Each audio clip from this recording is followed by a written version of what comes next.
Ramon Fort, bonjour. On a une atmosphère nimbée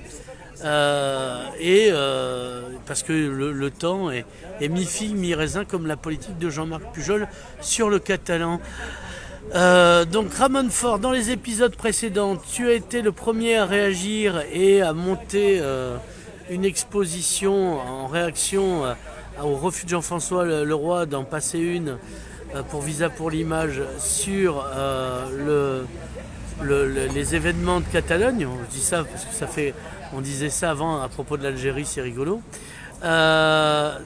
Deuxio, face à ça, il y a eu une émulsion qui s'est faite.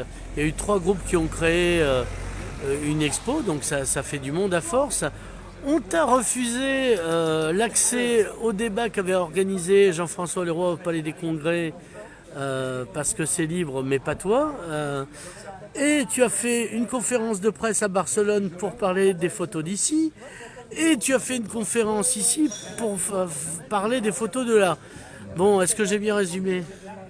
Oui, alors oui, l'impact de Visca per Libertat est intéressant parce que finalement on a réussi à être présent dans le cœur de ville où a lieu donc Visa pour l'image. On a touché donc le public qui vient chaque année visiter les expositions de Visa, c'était notre objectif. On a aussi touché bien sûr le public perpignanais qui a l'habitude de se rendre dans les différents commerces où on a mis les 213 photos de Visca per Libertat. Et oui, on a aussi pu présenter au nord et au sud notre projet qui est très global parce qu'il y a bien sûr la photo, mais il y a aussi la musique, les concerts per Libertat, dont le prochain c'est ce samedi le 22 septembre au Lac du Soleil et le 13 octobre à Pézilla. On a pu présenter ça. Dans la salle de presse de l'ANC, l'association qui organise en Catalogne du Sud toutes les grosses manifs, donc la dernière le 11 septembre. C'est l'association des partis indépendantistes de Catalogne. C'est pas des partis, hein, c'est vraiment, non, c'est pas politique, c'est vraiment une association très citoyenne qui a été créée en 2011, dont la première présidente était Carme Forcadell. Oui, qui est en prison. Hein. Qui est en prison parce qu'après avoir été la présidente de l'ANC, elle est devenue présidente du Parlement catalan et donc elle a dans le Parlement permis aux parlementaires de voter des lois qui ont permis le référendum par la suite et la déclaration d'indépendance. Et c'est pour ça qu'elle est en prison préventive. Oui, parce qu'après elle ira en prison curative. J'espère que non, mais disons que cet automne, on aura le jugement pour les différents prisonniers politiques catalans. Et en fonction de ce qui sera jugé, on intensifiera notre action. Ils risquent tous entre 15 et 20 ans de prison pour avoir permis au peuple catalan de s'exprimer sur le futur qu'ils voulaient donner à leur pays, la Catalogne. Oui, mais ils ont été contre la Constitution, voilà. Qui est tenue, comme on a pu le constater, par des vieux juges, on appellera ça. Des juges qui datent nostalgiques d'une époque de la dictature, donc en Espagne. C'était le temps doré pour eux en même temps, faut les comprendre. Je pense que le problème de la justice espagnole a été vraiment mis en évidence pour le monde entier et encore hier avec les médias francophones qui ont diffusé tous, il y a eu beaucoup d'échos dans la presse, le fait que le tribunal belge ait refusé l'extradition du chanteur hip-hop des îles Baléares, Valtonyc, parce qu'ils ont refusé les accusations espagnoles de sédition, rébellion et compagnie, là, toutes ces accusations qui font courir aux prisonniers politiques, mais aussi ceux qui ne sont pas politiques, c'est-à-dire les associatifs ou les musiciens, les artistes, des peines de prison très lourdes. Et donc le tribunal belge a jugé que ce n'était pas recevable. malgré tout, les juges espagnols, la justice espagnole maintient ces accusations.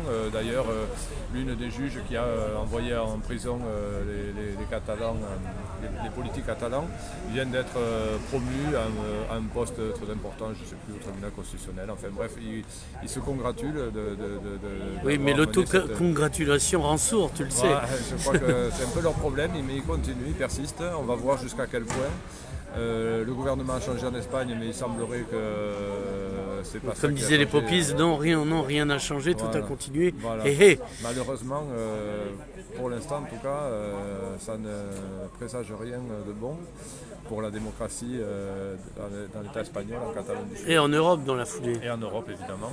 Parce que voilà, c'est la Catalogne et c'est un problème de démocratie en Europe. Voilà, ce n'est pas une affaire domestique comme avait pu intestinale dire le président quasiment. Français, hein, il avait parlé d'une affaire domestique dans laquelle on n'avait pas à mettre notre nez et finalement les Catalans du Nord par leur mobilisation ont permis d'internationaliser, ont participé en tout cas à l'internationalisation de la... C'est la seule caisse de résonance en France, hein, je le disais dans un article. C'est vrai, le fait que autant d'élus, de maires, de conseillers départementaux se soient positionnés, donc avec bien sûr les deux principaux qui sont le président, la présidente du conseil départemental et le président de la communauté d'agglomération, donc le maire de Perpignan. Ce positionnement de ces deux personnages politiques très importants ici en Catalogne Nord a permis de montrer que la solidarité en Catalogne Nord est vraiment globale et voilà, donc j'espère que... Même Jean-Marc Pujol, voilà. qui à la base est plutôt admirateur, non je disais de Franco, non je plaisante. Il est évident que Jean-Marc Pujol est un démocrate, mais il avait laissé faire ses agents municipaux retirer des tas d'Agnès Groc de ruban jaune qui avait été mis sur Perpignan. Et puis là, tout d'un coup, il y a une épiphanie, l'Esprit Saint lui tombe dessus et il reçoit le président Kim Tora avec un ruban jaune et lui remet la médaille de la ville. C'est vrai que dans le département, on a plutôt tendance à être éloigné de tout ce qui est la politique internationale. On reste sur quelque chose de très local et peut-être que justement le maire de Perpignan ne souhaitait pas rentrer dans ce genre de polémique et rester sur les choses plus simples. Enfin simple entre guillemets, oui. Mais ça montre que finalement, même quand on est un élu d'un département sinistré qui est au fin fond de la France, etc., on peut avoir un impact au niveau européen et je pense que ça fait grandir notre territoire. Donc maintenant, il sera connu pour avoir interdit Dieudonné et pour avoir affronté à main nue l'ambassadeur d'Espagne. Voilà, et avoir montré aussi, avoir mis en évidence le comportement donc, de ces représentants de l'État espagnol et donc de l'État espagnol qui est antidémocratique.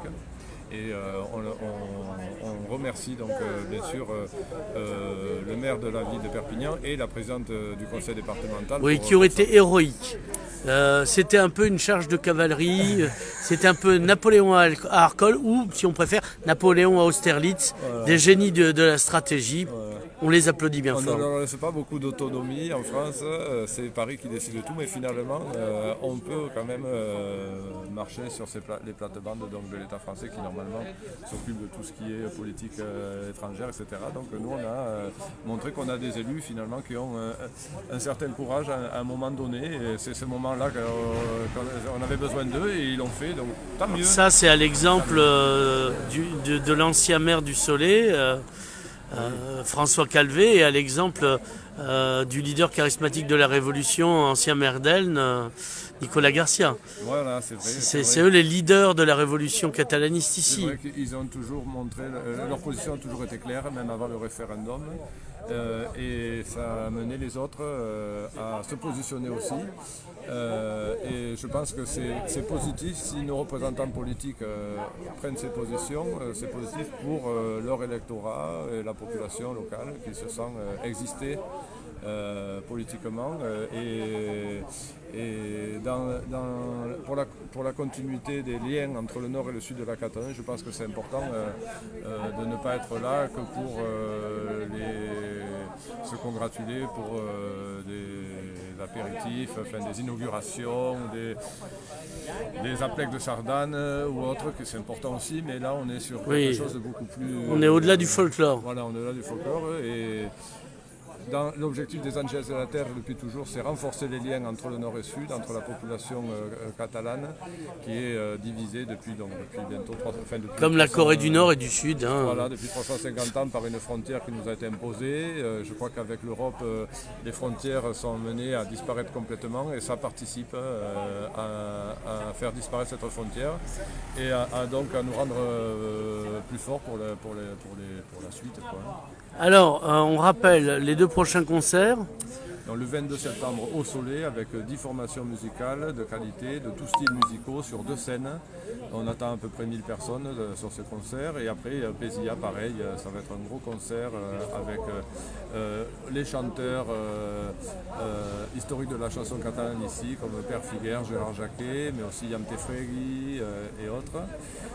Voilà, c'est deux concerts entrée libre.